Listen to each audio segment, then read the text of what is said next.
19th century. Oh, okay. We're talking the Dickensian period. Yeah. And what they do is not focus on the posh end, which a lot of these reenactors do, but the good sort of peasantry, the scumbag, the street end of it, the fag end, if you like. Urchins. Yeah, exactly, that sort of thing. And they found their very own niche. Oh, right, okay. Yeah, and they're going to tell us all about it. I think it's great. They've only been going 18 months. They've had lots of bookings. Yeah. I've just seen their cart arrive in the car park. Gosh, I didn't even know they were coming in a cart.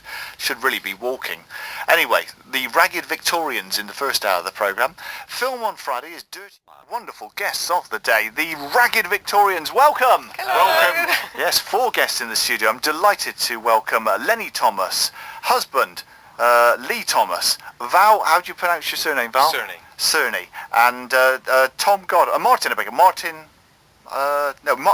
Martin Goddard. Is that right? That's right. Because Tom's not here, is he? No. That's what's confused me. Yeah, right, okay. So I'll just introduce that again, make it more professional. Joined in the studio then by Lenny and Lee Thomas, Val Zerny. Yeah, that's a tricky one, isn't it? That's a tricky one. And Martin Goddard. They make up the Ragged Victorians, and they're a reenactment group that have been going for about 18 months now, and celebrate the great unwashed of the Victorian period. And we'll hear about them in detail. But let's start off with you, Lenny, because you, together with Lee, started the group. You're long-time reenactors, aren't you, I think? Well, long time, about 12, 13 years now, isn't it? So. And in the past, you did a bit of the American side of things, didn't you? Yeah. Well, my husband, Lee, he did the American Civil War. He's done that for quite a few years, didn't you? And then he can talk. Then nodding at me. Yeah. And then we went on and did American West after that. How did the interest in America start in the first place? I had a friend who was a welder in a firm, and basically got talking, interest in guns and everything else. He said, come along to a reenactment. It was on our anniversary. We were coming back from North Broad, so I just got to pop into Bath, American Museum, and then that's how we ended up getting involved. Did you think he was a bit odd when he got into it? Oh yeah, it was completely his hobby. It was nothing to do with me. I was busy having babies and things. You say that, Lenny, but look at you now. You're transformed with all the gear. You've got warts and sores and nasty diseases. You're holding an infant child. Yeah. I mean, you really have got into it. It's like some sort of mad cult, isn't it? That's normal for her. What's that about? Okay, now let's talk about the origin of the Ragged Victorians then. I mean, how did that come about? Well, we was doing American West, weren't we? And it was we had to go there to the group once a month, and that was in Kent, and it was quite a long haul for us really. And it had run its time, hadn't it? So we'd been dabbling in the English sort of side of it, going to Rochester Dickens Festival, and we did SSGB and a few other bits and bobs, and then we just sort of decided, like, well, grab the bull by the horns, we'll do it properly. So yeah. And what was it about that particular period that appealed to you? It was just like the Crimea War and everything else. There's really no documentation. Well, the documentation was there, but no one actually reenacting that period. So we decided we would take it from when, like, the Great Exhibition in 1851 sort of period. Yeah, you're sort of based 1851-ish, aren't you? And I know you've looked at paintings and illustrations and lots of written works. You mentioned Dickens a moment ago. He was in full flow then, wasn't he? He was, yes. Yeah. And he did dwell on people like you. I mean, normally I should point out that all 4 of these people are part of the upper to middle class, but just dressed up for the show today. Yeah. I suppose your own knowledge of the Victorian period must have increased enormously since you've been doing this. Oh yes, yeah. This last 18 months, it's been a massive learning curve. I mean, we dabbled in it and we found out a few bits and bobs, but we've really sort of gone for it now. And you go on mastermind as a specialist. Oh, I don't know about that. I've still got a bit to learn yet, but. Now, when you started the group, what was your original hopes for it? What were you going to do with it? We just like-minded people, just to come forward and enjoy what we do. We do research and all that on the web and everything else, but when we go out and enjoy ourselves, entertain crowds, and just entertain and educate, but it's a case of just seeing if there's anybody else out there who wanted to have a laugh and a bit of a giggle with it, really, to be honest. But. Well, let's introduce the other 2 gents who are with us today. Well, actually, I should give your characters first of all, actually.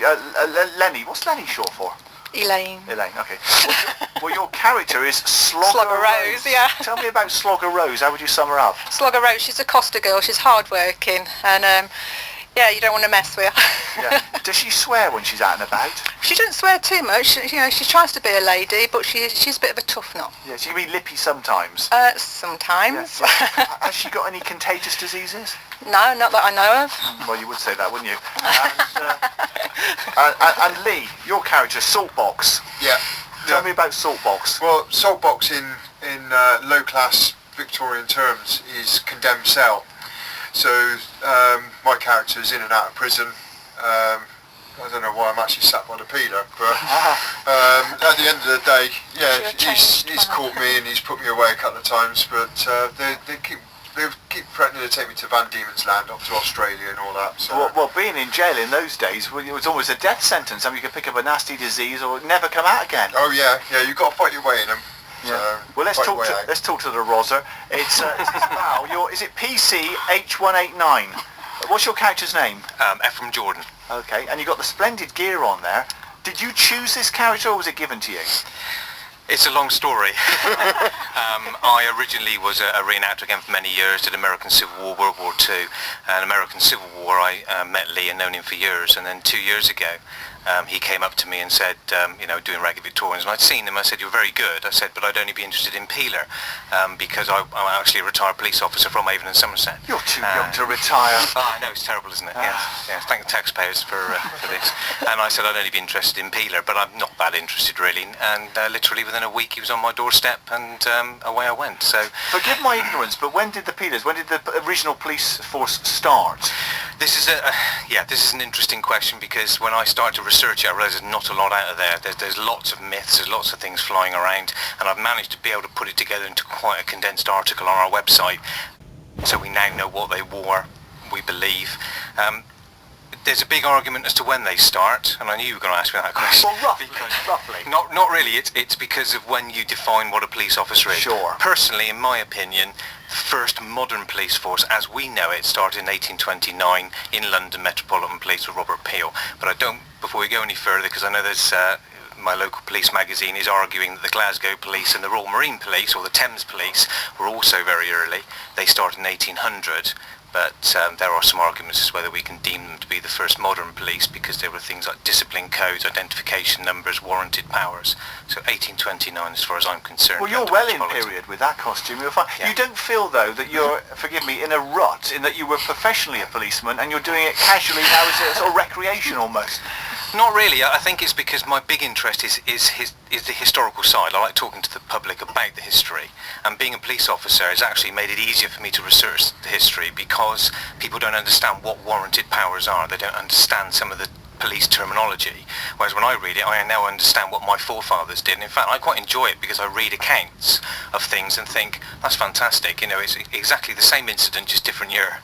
We're dealing with the same stuff. We're dealing with domestics, we're dealing with thefts, we're dealing with robberies. And sometimes when I did research one, because I come from Wells in Somerset, there was a lovely report in 1850, I believe it was, of an incident down in Chamberlain Street in Wells, where a gentleman was arrested for throwing a live hedgehog through somebody's window, which I thought was absolutely marvellous. Blimey. What are your powers, or what were your powers contemporarily as a policeman? What could you do? Obviously that changed as it went on. In 1829, every person had a power to arrest for a criminal offence if they saw it taking place. So that's a basic power of a citizen and a basic power of an officer. With citizens are No, it's a little more complicated than that now, but yes and no. I would that's too complicated to explain now. Yeah. But yeah, there are some you can arrest for, but slightly more difficult. But then it was just any criminal offence you could arrest if you see it committing. So that's my power as a police officer. When you become warranted, because what was happening before was your law enforcement officers, if the offence had taken place and they believed someone had done it, or they believed someone was about to, they had to go to a magistrate to get a warrant. And this was taking time. So the first police officers were warranted police officers. In other words, you have to sign and be sworn in front of a magistrate, become warranted. So you're almost a walking warrant, in effect. I'm a walking warrant, yeah. So basically, if an offence has taken place, I can then arrest someone if I believe has committed it. But more importantly, and what Robert Peel actually wanted, was he didn't want his police officers to be detectives, he wanted them to be preventative. So he was more interested in arresting somebody for being about to commit an offence. Maintaining order. Maintaining order. Yeah, what weaponry did you have? Weaponry, well again... A baton, did you, of some kind? Yeah, it was a truncheon, just a classic truncheon. They were also issued handcuffs. They were issued a rattle, which I have here for summoning for assistance. That changed to the whistle later on. Again, Robert Peel and the police officers did not want to be military. So the weaponry of the time was military, and they didn't want them walking around looking like soldiers. The whole point was they were supposed to be citizens with powers, hence the top hat rather than the military helmet. So therefore, cutlasses and things like this were issued, but only in times of riots. Firearms, again, were held at stations, again, only if it was serious, but police officers could purchase their own pocket weapons if they wished to, because some of the crimes were quite violent. But there was this stay about getting away from carrying weaponry. And in fact, in London, in some of the East End in the evenings, burglaries, they did request that cutlasses be issued on a permanent basis to the officers on nights, and in what they ended up doing was saying, no, we don't, but we'll just allow you to patrol in pairs.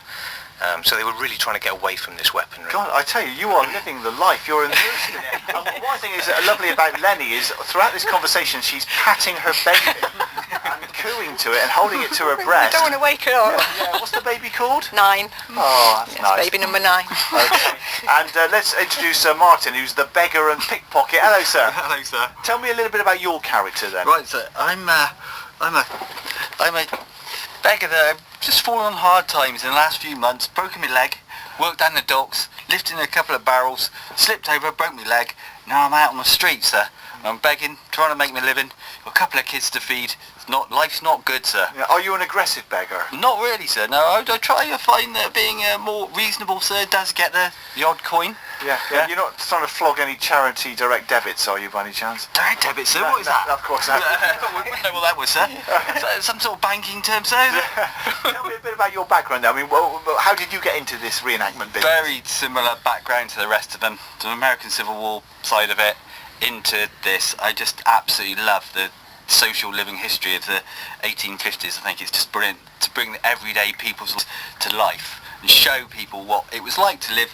Lots of people do upper middle class, but to do the working class, everyday people is a privilege to educate. It's just amazing. Yeah. I described you as a pickpocket. Have you got any finger skills? I'm not very good at that. That's the young boy, sir. Oh, yeah. The young boy's very good at that. I can't run very fast, can I, sir, with a broken leg? That's good. A lovely crutch there, which is that's contemporary, super stuff. And you're all dolled up in the most fantastic gear. And let's talk about the chap who can't be here today, Tom, who's the chandler's apprentice. Yes, you can tell me about Tom. Tom, yeah, little Tom, sir. He delivers candles, sir, from the chandler to the big house. So he takes them along and he goes along the cells, though, sir. But he gets involved in a little bit of mischief along the way. Maybe a bit of pickpocketing and maybe a bit of this, bit of that. But he's a dodgy fellow, that young Tom. I mean, this all goes back to crime, doesn't it? Because there was so much sort of low-level crime going on at the period, wasn't there? Yeah, I mean, certainly, if you look at history, it hasn't really changed a great deal, but of course there's no welfare state then, so this was the only way that a lot of them could earn a living or even eat. Yeah. So therefore suddenly along came the peelers or the police officers and were sort of stopping them. And it was really quite draconian. I mean, you look at Oliver Twist. I mean, just stealing a loaf of bread, which you just needed it purely to survive, could end up with some severe penalty, couldn't it? Yes, absolutely, yeah. I mean, certainly you wouldn't be deported immediately like some of the sort of TV films seem to show, but, yes, you would be incarcerated. And of course there was no welfare, there was no prison reform, there was nothing. You just served your time and out you came, and you were back into it again. Now, you must be really happy, Lee, the way that the group has come together, because you've got around 25 people now, and if this is typical, you must look en masse amazing. We do turn heads when we go down the street, yes. Yeah. Tell me, go on, sorry. No, I was going to say, it's just a really good group and all that, because we've got people from all walks of life coming in and doing it. We've got one young lady, Kirsty, she does a whore, and she's fantastic at doing, just getting the gentlemen and all that, and upsetting the women by doing it. She coerces them, does she? And I know you attend living history events and Victorian fairs and all this, because there's quite a lot of those throughout the year, aren't there? Oh yeah. We've roughly got probably about 15 events this year, which is really quite a busy year. We can't really take much more on this year, and we've got things lined up for next year already, which is really quite good. Well, what's heartening is what a couple of you have said, is the fact you started off with the Americans, but you've reverted to your roots in effect, haven't you? Yes, yeah. I mean, you should be doing this in the first place. This is Forget it. about the Americans. But what's very interesting is in fact, I've just had a ping on Facebook about 2 days ago. 2 American police officers now want to do peeler in America, and they're asking me for advice, so it's now reversing the other way. Fair enough. And the reaction from the public, particularly, I suppose, children when they see you, I mean, you could scare them with your police gear, couldn't you? Well, we scare children quite a lot, don't we? And adults. Yeah. It depends whether we go into first person or into third person. Val likes doing third person, likes talking about the history side to it and certain things. Depending on what character I do, if I'm doing a convict, I go into first person, but then into third person, explaining what they did when they sent them out to the colonies and everything else. Just basically, we just enjoy researching our characters, what we do. Yeah, and you mentioned in a note that you sent me, Lenny, that a lot of the Victorian reenactment groups up and down the country concentrate on the sort of posher end, but you've got this niche lower down, which I think is much more fun. It is, yeah. You can have a lot more interaction with the public when you're sort of doing lower class, and so it is a lot more fun, isn't it? You can sort of run around and not so much mess about, but really get into it. But you all, even the policemen to some extent, look a bit grimy. I mean, you really look like you've walked out. Well, this is this is like a London sort of based impression. It's a city impression, isn't it? This one, what we've got different impressions. I've got a couple more impressions as well. So you've got country as well as that. But in London it's very, very grotty, very, very grimy. I mean, it wasn't until the late 50s you got this new sewage works. They didn't You would start. basically have stunk, wouldn't you? Oh yes, definitely. There wasn't that many clean places. I mean, you've got all the smoke and all that sort of dirt and grime as well. I mean, cholera was still sort of having bouts of cholera at the time as well. See, so it's a very dirty place. Isn't it? I mean, one of the other aspects as well is from a peeler point of view is I'm not allowed to wear civilian clothing, not until 1860. I have to wear my uniform at all times, hence the duty band, which goes on and off when I'm on and off duty. So therefore, yes, it gets very... Yeah, where do you get your costumes from? Perhaps not your costume, because yours is a bit neater being a policeman, but where have you got your... I make my own clothing. So we use original patterns, or we look at paintings and then adapt them, make a pattern from that and make it using an original method, so it's all hand sewn as it was. So that's how we do it. You can get it, it's just impossible. So and you've been involved in film shoots as well, haven't you? We were in Horrible Histories. A few of the members of the down by Kent, they was in Horrible Histories. We've done photo shoots for photo clubs and things like that. Well, we've just taken a photo and we'll try and put it up on Facebook. Now, there is an opportunity to see you because you're going to be in Weston on Friday the 20th of February. Yep. Weston-super-Mare, the lovely town museum on Burlington Street, which a lot of people will know is a super museum. But on Friday the 20th, there's a special day there, isn't there? Well, they've got a whole week. They've got a history week, so they've got a few other bits and bobs throughout the week, and then on Friday is their Victorian day, so we'll be there with them on Friday. God, you'll be dominating the place.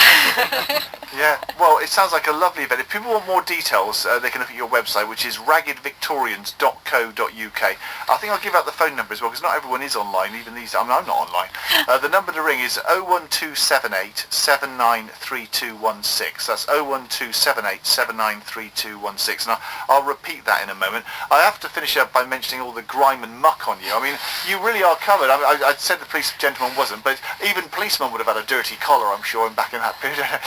You're going to arrest me, are you? Yeah, absolutely. But of course, after 1842, we got detectives, so I do actually have some of the grime to wear when I'm going undercover. So that's that. So I do dress up like them as well. Well, I suppose it's brilliant if you're just a slovenly person anyway. This is exactly the sort of reenactment for you. It's absolutely It's easier when you've got the children. Yeah, they can just play in the dirt, can't they? So. How did you learn to put all your scabs on? Oh, what scabs? Sorry. It's practice. Yeah, and you actually have won an award, I see, on your website. Oh yes, we did a living history event last year, wasn't it, at Cowdicott Castle, and we got the best in show there, which was great. So. Best in show, like a prize ball. Yeah, it was good. It was a nice surprise, wasn't it? It was lovely.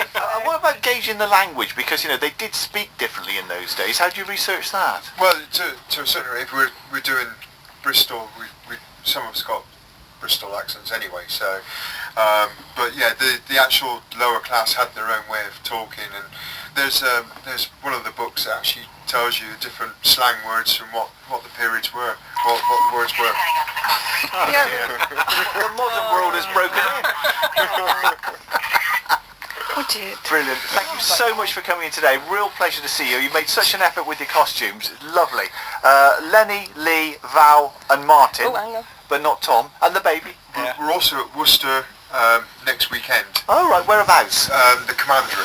Is it on details on your website? Yes. It is, yes. Brilliant. Well, thank you once again for coming in. All the best to you. I think this group's going to grow and grow. Thank you very much. Thank you for inviting us. Thank you. That's the Ragged Victorians, the Great Unwashed. More details at their website. It's raggedvictorians.co.uk. You can see them in Weston-super-Mare at the Town Museum on Friday the 20th of February. I really recommend that. That's the museum on Burlington Street. It's going to be a riot when they're there on the 20th. More details on the website, raggedvictorians.co.uk, or you can call this number 01278 793216.